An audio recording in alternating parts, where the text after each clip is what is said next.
Bora, Pimpolinhos, vamos falar agora sobre a Era Napoleônica, um período que vem logo em seguida, logo em sequência, a Revolução Francesa. Então, a Era Napoleônica foi um período em que Napoleão Bonaparte foi o governante, o comandante, o líder máximo da França entre 1799 e 1815, um período de aproximadamente 16 anos, em que Napoleão Bonaparte, quando ele vai comandar a França, dividimos a Era Napoleônica em dois momentos, certo? O primeiro momento é o do consulado, que vai de 1799 até 1804, esse período aí de 5 anos em que Napoleão Bonaparte ele governa a França junto com outros 2 cônsules, sendo ele o mais significativo principal. Depois disso começamos o período imperial, em que Napoleão Bonaparte, a partir de 1804, com a nova Constituição Francesa, a Constituição do ano 12, se torna imperador da França e a França se torna de fato um império, até 1815, quando ele é derrotado finalmente na Batalha de Waterloo, na Bélgica, pelas tropas de coalizão lideradas pela Inglaterra, principiadas pelo Duque de Wellington, certo?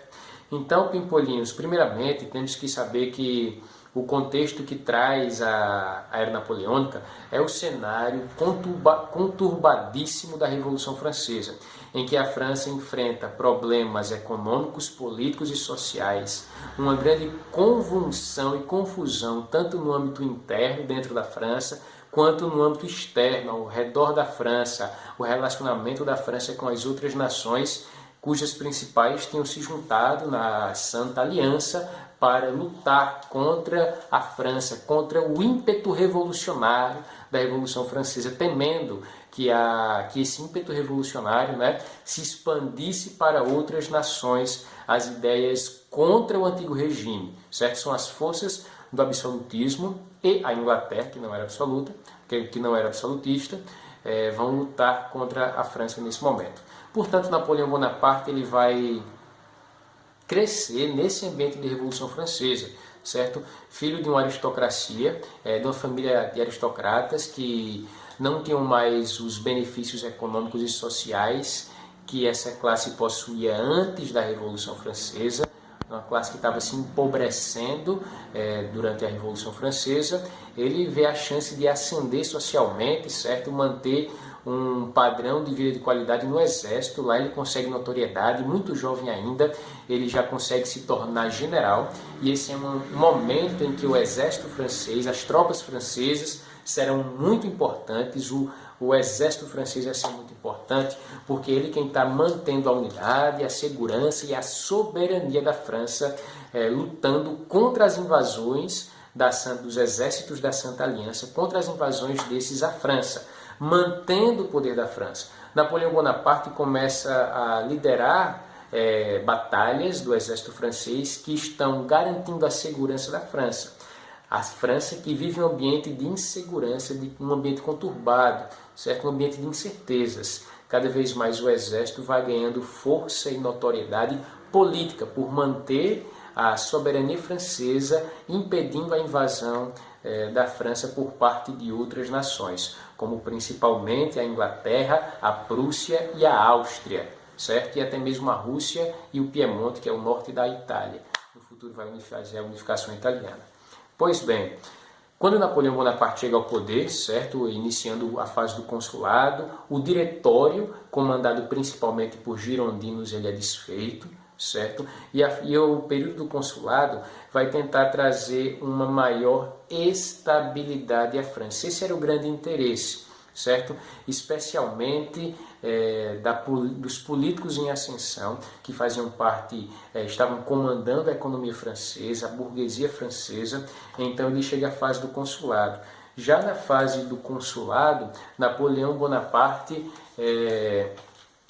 vai instituindo medidas que vão trazer estabilidade à França, ok? Então a primeira coisa é isso, trazer estabilidade econômica e política.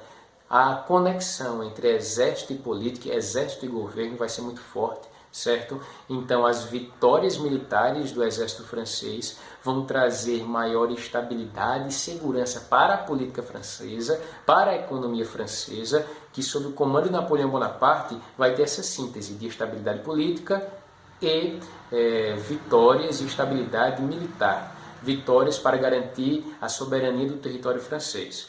Portanto, Pimpolinhos, o que é que vai acontecer? Diante desse cenário de melhoria política e econômica, a coisa não está boa ainda, está melhorando política e economicamente, certo? Em 1804, ele vai tomando medidas, por exemplo, os problemas que tinham com a Igreja Católica, ele vai resolver como? Olha como as ideias centralizadoras já estão chegando aqui, certo? Ele vai resolver em 1801 esse problema, a Igreja Católica vai reconhecer a perda da posse de terras que tinham sido retiradas dela, ela tinha sido expropriada pela Revolução Francesa, especialmente pelos girondinos jacobinos, certo? Então, a Igreja Católica vai permanecer sem a posse dessas terras, que vão passar agora para o comando e administração do Estado, certo? Em compensação, a Igreja vai ser sustentada, os clérigos da Igreja vão ser sustentados pelo Estado, certo? Algo parecido, né, com o beneplácito e padroado no Brasil, como vai ser no futuro no nosso Brasil Império.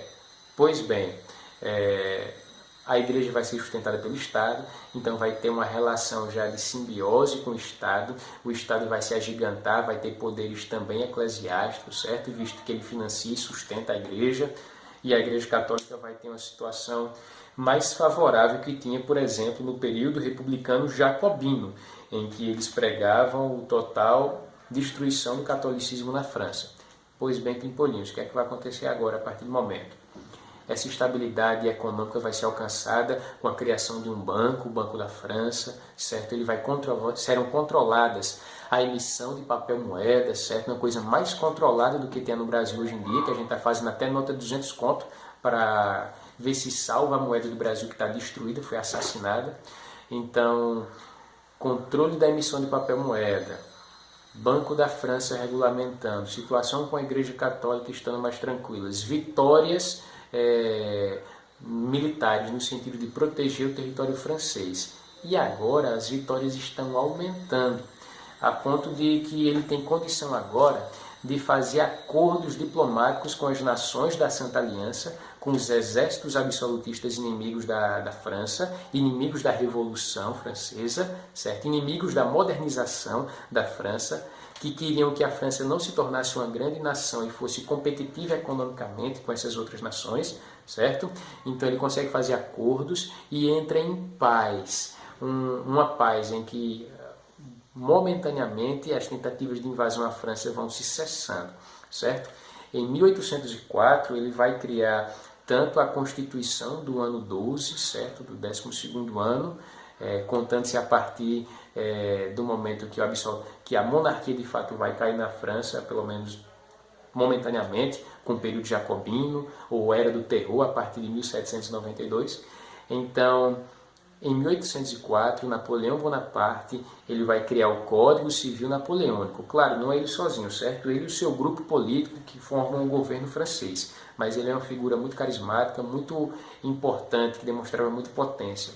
O que é que acontece? Com o Código Civil Napoleônico, aquela ideia de estabilizar a França vai ganhando corpo, vai ganhando forma, e a França cada vez mais vai entrando na lógica do mundo moderno, na lógica, algo parecido com a Inglaterra, certo?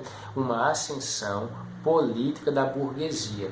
A França o governo vai girar em torno agora dos interesses burgueses de crescimento econômico. A França vai entrar na segunda fase da Revolução Industrial, no século XIX. A primeira fase foi na Inglaterra, a segunda fase é da Inglaterra, ela se expande para outras nações da Europa, especialmente a França, que vai ter um ambiente estável para a burguesia prosperar, certo? Para o governo prosperar, para a concorrência, violência também prosperar, e a exploração da classe trabalhadora também vai prosperar, mas vamos com calma. Com o Código Civil Napoleônico, ele vai estabelecer medidas como, olhem só que interessante, vai manter as iniciativas de reforma agrária feitas no período da Revolução Francesa, vai manter a distribuição de terras que a Revolução Francesa já tinha feito, certo? E vai colocar todos os cidadãos franceses como iguais perante a lei. Aquela ideia de primeiro estado, segundo estado e terceiro estado vai ser desfeita, certo? Todos são iguais perante a lei. São ideais burgueses, ideais iluministas, certo? Muito interessantes. Isso enfraquece a quem? Enfraquece a aristocracia, enfraquece a nobreza. A nobreza vai perder o direito à terra que tinha exclusivo, a nobreza vai perder os direitos políticos de ser considerado oficialmente um ser humano superior perante a lei, em que em relação a um camponês, a um servo, a um plebeu comum. Então, isso é o fim do absolutismo, isso é a morte da nobreza, certo? Do ambiente feudal medieval, da aristocracia, especialmente pela questão da sua linhagem familiar, certo? Ele também vai implementar medidas como a segurança da propriedade privada vai ser garantida, mantida, certo? Isso é uma medida que vai beneficiar mesmo os antigos aristocratas que já tinham muitas terras e continuaram tendo apesar da Revolução Francesa, mas especialmente vai trazer um benefício à ascendente classe burguesa que está acumulando propriedades, acumulando capital e produzindo nas manufaturas agora indústrias, certo? Para expandir a sua economia. É uma medida que privilegia a burguesia no caso. E vai trazer também outra medida, que é a repressão, a proibição de greves e de sindicatos. A existência de sindicatos e o fazer greve vai ser proibido também. Obviamente, uma medida que busca, traz um benefício à classe burguesa, à classe proprietária e tenta acalmar o ímpeto revolucionário da população. A população tem um ímpeto revolucionário que vai ser limitado. Quem é que tem que ser agora o símbolo da Revolução Francesa? Não vai ser mais o povo. A Revolução Francesa vai ser simbolizada no Estado, de novo, personificada não por Luís XIV do L'État témoin, personificada em Napoleão Bonaparte. Ele vai construir uma imagem dele mesmo, certo, para as pessoas, como símbolo do progresso da França. A Revolução não seria mais para que a classe camponesa, o terceiro estado, ascendesse ao poder. A revolução seria para que a nação francesa, representada, simbolizada, personificada por Napoleão Bonaparte, expandisse, progredisse, enriquecesse, enriquecendo-se a burguesia, que ganharia mais poderes econômicos ainda, entraria na era industrial e ganharia poderes políticos ao estar associada e ao financiar a política napoleônica, o próprio Napoleão e o governo napoleônico. E esses dois grupos, o Estado e os funcionários do Estado, liderados por Napoleão Bonaparte, junto com a burguesia, estão ganhando poderes econômicos e políticos juntos. Isso traria mais empregos, aquele negócio todo, e traria um desenvolvimento para a classe trabalhadora, certo? De início, esse desenvolvimento simplesmente o desenvolvimento da exploração, certo? Sem leis trabalhistas, sem proteção ao trabalhador, aquela historinha toda que nós conhecemos, já muito bem. Mas, indiretamente, a longo prazo, as próximas gerações de trabalhadores, lutando por direitos, à torto e à direito, com muito trabalho, vão conseguir agora se aproveitar dos benefícios do crescimento econômico que a França obteve na era napoleônica, certo? Então, o benefício para o governo francês é imediato, na era napoleônica, para a classe burguesa, para os banqueiros, para os empresários industriais, proprietários de terra, é um desenvolvimento, um benefício imediato, e para a classe trabalhadora é primeiramente uma exploração, para depois se tornar um benefício a longo prazo na França, certo? Geralmente as coisas funcionam assim. Pois bem, pimpolinhos, com o começo da era napoleônica em 1804, Napoleão Bonaparte vai começar não somente a se defender, o exército francês não somente se defende, como também ele parte para o ataque. Ele ataca e ele invade nações, ele invade territórios, principalmente territórios que podem ser territórios muito bons para a economia francesa, benefícios em potencial para a economia francesa. E geralmente de duas formas, um território que a França napoleônica vai invadir, que o Império Napoleônico vai invadir, ele pode trazer benefícios de duas formas. Geralmente as duas formas são Ele vai ter o direito de explorar as riquezas naturais desse território, por exemplo, uma região rica em minério de ferro como a Alsácia-Lorena, sempre disputada por Prússia, depois Alemanha e França, certo? Muito rica em minério de ferro, que pode abastecer a indústria de metal, a metalurgia industrial francesa. Pois bem, Pipolinhos, e a outra modo de se beneficiar das invasões, dessa expansão, invadindo outros territórios, é justamente a obrigação que esses territórios invadidos vão ter de comprar as mercadorias francesas. Você cria um público novo, já que sua indústria está crescendo, está produzindo mais, precisa de mais compradores. Então você cria um público novo para comprar e ainda tem uma nova fonte de matéria-prima para abastecer suas indústrias. É uma ideia, entre aspas, perfeita. O que é que acontece? Napoleão Bonaparte vai invadir vários territórios, vai invadir a Prússia, vai invadir a Áustria, vai invadir a Espanha, invadir Portugal, invadir a Holanda, invadir a Bélgica, invadir o Piemonte, invadir uma série de reinos e nações que havia no momento do século XIX. Ele vai invadir tudo isso. Só que a grande pedra no sapato de Napoleão Bonaparte, a grande concorrente da economia francesa que estava crescendo bastante, era a Inglaterra, certo?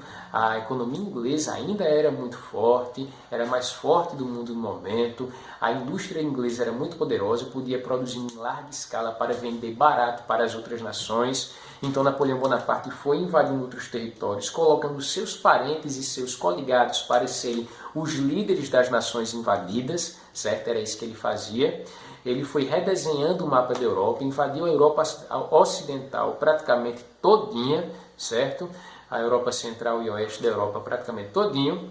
E nessas nações que a França e Napoleão que invadia, eram proibidos oficialmente de entrar mercadorias inglesas, apesar do contrabando. Então, Napoleão Bonaparte percebe que se ele quiser dominar o mundo, que esse era o desejo, dominar o mundo todo, que se você dominasse a Europa, você poderia dominar o mundo, porque o resto do mundo já estava sendo colônia da Europa, na Ásia, na Oceania, na África, na América, certo? Apesar das independências já do continente americano, dava para invadir de novo, se fosse o caso. Então, era dominar o mundo, essa era a ideia. Então, o grande concorrente seria a Inglaterra. O que é que ele faz? A estratégia dele ousada, um plano ambicioso, foi o bloqueio continental em 1808. Após formar em 1804 o Império Napoleônico, em 1808 ele deixa muito claro o seu propósito. O bloqueio continental, proibir todas as nações europeias de comercializarem com a Inglaterra. Isso deveria deixar a Inglaterra sufocada sozinha, sem ter para quem vender. A Inglaterra enfraqueceria-se economicamente, enfraqueceria-se politicamente e ficaria mais frágil a ponto de ser possível que a França napoleônica invadisse o Reino Unido, invadisse a Inglaterra, certo? Essa era a ideia, muito bonito, mas principalmente duas nações conseguiam furar o bloqueio continental. Pelo Mar do Norte, as mercadorias inglesas chegavam até o Império Russo, certo? E do Império Russo, ele, além de consumir, podia levar para outras nações do leste europeu, como os reinos da Suécia, Noruega e Dinamarca, que estavam mais unificados no momento, como a Polônia, certo? Como regiões que pertenciam o que hoje é a Tchecoslováquia, a Bulgária, a Armênia, regiões que eram divididas lá entre o Império Russo, o Império Austríaco, certo? O Império Otomano. Então, a partir do Império Russo, as mercadorias inglesas podiam se expandir, se espalhar para o leste europeu e para o extremo norte da Europa. E através de Portugal, a outra nação que estava furando o bloqueio continental, certo? De Portugal, ele podia perpassar a Península Ibérica todinha, a Espanha, e chegar em outros lugares, inclusive na própria França. Então, Napoleão Bonaparte percebe que precisa fazer duas coisas, tanto invadir Portugal, e isso ele vai fazer em 1808, ocasionando a fuga da família real portuguesa para o Brasil, ajudada, protegida pela Inglaterra, porque um estava ajudando o outro, como vocês estão percebendo. Isso vai trazer desdobramentos na nossa história. Foi através da vinda da família real portuguesa com Dom João VI, fugindo das tropas de Napoleão Bonaparte, que fortaleceu-se a crise do sistema colonial brasileiro, e o Brasil em 1822 vai declarar a independência de Portugal. Tudo muito se fortalece nessa possibilidade de conquistar a independência pela vinda da família real em 1808, demonstrando essa... Papaizinho, quer aparecer aqui, ó. Dê tchau, pessoal. Mande beijo. Agora vá pra mamãe lá no quintal. Papai tá trabalhando, viu? E na Inglaterra, a Inglaterra tentou reinvadir os Estados Unidos, que em 1776 tinham conquistado a independência, ocasionando a Segunda Guerra de Independência dos Estados Unidos, quando a Inglaterra, por conta da crise em potencial que o bloqueio continental causaria, ela tentaria invadir os Estados Unidos de novo para tornar os Estados Unidos uma colônia e poder vender os seus produtos industrializados para os Estados Unidos, obrigando eles a comprarem naquela situação de pacto colonial de novo, que os Estados Unidos já tinham conseguido se livrar.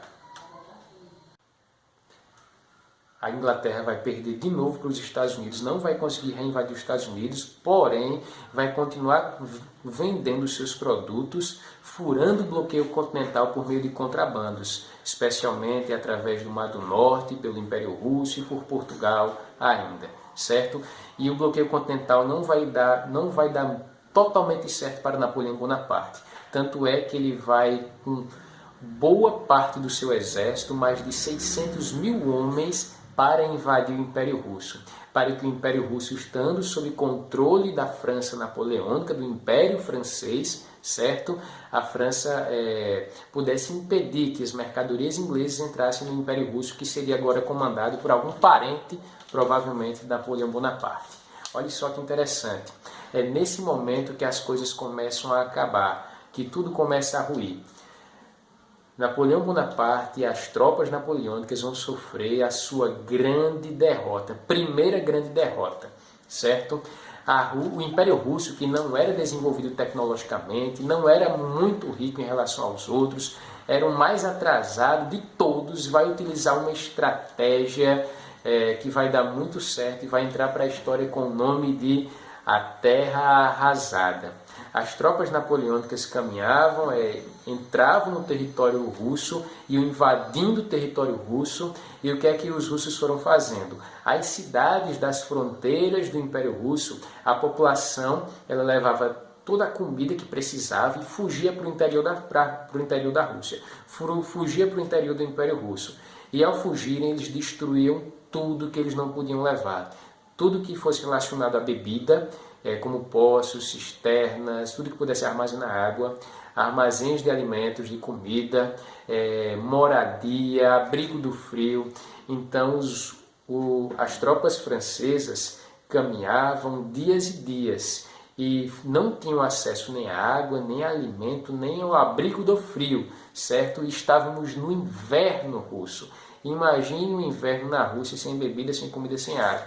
As tropas napoleônicas, muitos soldados morreram de fome, sede, frio, certo? De exaustão por longas caminhadas, cavalgadas, e boa parte do exército francês morreu com a estratégia russa da terra arrasada, aproveitando-se também do momento muito propício, que era o inverno, certo? O general Inverno ajudou as tropas russas a vencerem as tropas francesas. Napoleão Bonaparte sobrevive e vai retornando, voltando para a França, vai recuando, visto que ele não tinha a menor chance de ganhar nenhuma batalha agora, porque a mais da metade dos seus homens morreram. Ele foi com um exército de 600 mil homens e mais da metade morreu, e outro pedaço que sobreviveu estava mutilado, desgastado, cansado, não conseguia ter batalhas. Aproveitando-se dessa situação, as tropas da Santa Aliança, da Prússia, da Áustria, da Rússia e da Inglaterra se juntam, certo? E fazem uma grande batalha, a Batalha de Leipzig, na Alemanha, onde hoje é a Alemanha, né? E a batalha que vai ser chamada de a Batalha das Nações, e elas vencem Napoleão Bonaparte e o resto das suas tropas, prendem Napoleão Bonaparte numa ilha, na ilha de Elba, certo? E Napoleão Bonaparte vai ser preso, o Império Napoleônico vai ser desfeito e vamos começar a organizar o Congresso de Viena. Um congresso formado pelas nações mais poderosas, inimigas da França, no caso a Prússia, a Áustria, a Rússia e a Inglaterra, por outras nações também, mas essas quatro são as mais importantes, as líderes, as nações líderes do Congresso de Viena, que vão começar o projeto de restaurar a Europa como ela era antes do estrago que Napoleão Bonaparte fez. Antes dele mudar tudo, vamos restaurar as fronteiras, restaurar tudo, certo? O Congresso de Viena tinha essa finalidade inicialmente. Olhem só que interessante. Na França, a monarquia restaurada, Luís XVIII, irmão de Luís XVI, que tinha sido decapitado, ele da família Bourbon, ele retoma o trono francês, a família francesa do Bourbon, certo? A Casa Real Francesa, e ele vai começando aos poucos a restaurar características de uma monarquia absolutista na França, e a França vai retomando a monarquia, certo? Territórios vão ser devolvidos para a Bélgica, para a Holanda, para a Prússia, para a Áustria, para a Espanha e por aí vai. Para o Império Russo, para outras nações menores entre a Prússia e a Rússia, certo? Então as coisas vão voltando à normalidade como era antes de Napoleão Bonaparte. Todavia, Napoleão Bonaparte consegue fugir, o bendito foge da ilha de Elba, certo? Em 1815, comecinho de 1815, chega até o Porto de Paris, na França, capital francesa, e diante de soldados, e agora ele era um fugitivo, um criminoso, um prisioneiro que tinha fugido, ele não era mais nada, ele se apresenta e diz, aqui estou eu sou o seu imperador, se eu não for, me prendam, mas se eu for seu imperador, me sigam. Alguns, ainda um ou outro, pensam, vamos prender ele, porque o rei já é rei aqui de novo, tudo mais. Mas a maioria dos soldados saudaram o imperador, certo? Honraram o imperador Napoleão Bonaparte, começaram a gritar, vive la France, vive l'Impère, viva o imperador, viva a França, viva tudo. E junto com cerca de 800 soldados, ele caminha até o palácio do rei. Luís XVIII é destituído sem precisar que Napoleão Bonaparte dê um tiro, certo? E Napoleão Bonaparte retoma o trono do Império Francês, volta a ser imperador da França. Luís XVIII, se eu não me engano, foge para a Bélgica e começamos então o chamado Governo dos 100 Dias. Durante 100 dias, um pouco mais de 3 meses, Napoleão Bonaparte ele vai retomar o trono da França e ele não tem essa conversa de vamos se contentar com o que tem, vamos restaurar como estava antes no meu poder. Não. É tudo ou nada para ele. Ou ele destrói a Inglaterra, ou a Inglaterra destrói ele. Se ele vencer a Inglaterra, ele é dono do mundo. Se ele perder, ele não tem nada. Então, tão logo ele organizou as tropas napoleônicas novamente, as tropas francesas, e vai fazer guerra contra a Inglaterra. Vai tentar finalmente invadir a Inglaterra. Ele tem que passar por Holanda e Bélgica, certo? Atravessar o Canal da Mancha, a porção de águas que separa o continente europeu da Inglaterra, não é isso? Das ilhas do Reino Unido. Então ele tem que invadir. E é na Batalha de Waterloo, uma cidade belga, certo, que Napoleão Bonaparte tem a sua última derrota da vida, certo? As tropas de coalizão da Santa Aliança, os exércitos da Santa Aliança, liderados por Rússia, Áustria, Prússia e a Inglaterra, vencem as tropas francesas na Batalha de Waterloo. Napoleão Bonaparte é preso, é exilado para agora a Ilha de Santa Helena, certo? E da Ilha de Santa Helena não foge mais, não sai mais, morre por lá mesmo e o Congresso de Viena é restabelecido e através dos princípios, prestem atenção nisso, princípios da restauração e da legitimidade, o Congresso de Viena é organizado. Restauração, vamos restaurar as fronteiras como elas eram antes da era napoleônica, antes das expansões napoleônicas. E o que é o princípio da legitimidade? Só vai ser líder de uma nação aqueles que pertencerem às famílias reais que merecem, que têm o direito legítimo, o direito divino dos reis de serem donos da nação, certo? A família Bourbon vai ser a líder da França, a casa de Orange vai ser líder na Holanda, certo? Os Habsburgo na Áustria, Romanov na Rússia e por aí vai. Então, Bragança em Portugal vai ser restaurada, a família Bragança. Teve a questão miguelista por lá, essa é outra história. E por aí vai, Pimpolinhos. O que é que acontece? O Congresso de Viena vai restaurar as monarquias absolutistas, vai restaurar as fronteiras e tentar restaurar o mundo como era antes da Revolução Francesa até. Mas o mundo, apesar de muita coisa ter ficado igual, certo? As sementes já tinham sido lançadas e o mundo não será mais o mesmo após as revoluções burguesas, as revoluções puritana e gloriosa na Inglaterra, a Revolução Americana, que é a Guerra de Independência dos Estados Unidos, a sua confirmação na Segunda Guerra de Independência dos Estados Unidos e a Revolução Francesa de 1789 a 1799 e a Era Napoleônica, que vai bagunçar o mapa da Europa entre 1799 e 1815. Certo, Pimpolinhos? Então, na Era Napoleônica, a burguesia francesa ascendeu ao poder, o Estado francês, ao mesmo tempo, ascende ao poder também, cresce em poderes também, certo? A indústria francesa ganha poderes, a França enriquece, a população francesa napoleônica ajuda a mudar o mundo que está entrando numa nova era, uma era em que o absolutismo vai ruir finalmente, o antigo regime, certo? Apesar do sucesso inicial do Congresso de Viena, várias revoluções vão acontecer nessas nações, essas nações vão entrar em conflitos umas com as outras, o Congresso vai ser desfeito, mas isso é assunto para próximos vídeos. Então, até lá, Pimpolinhos. Valeu!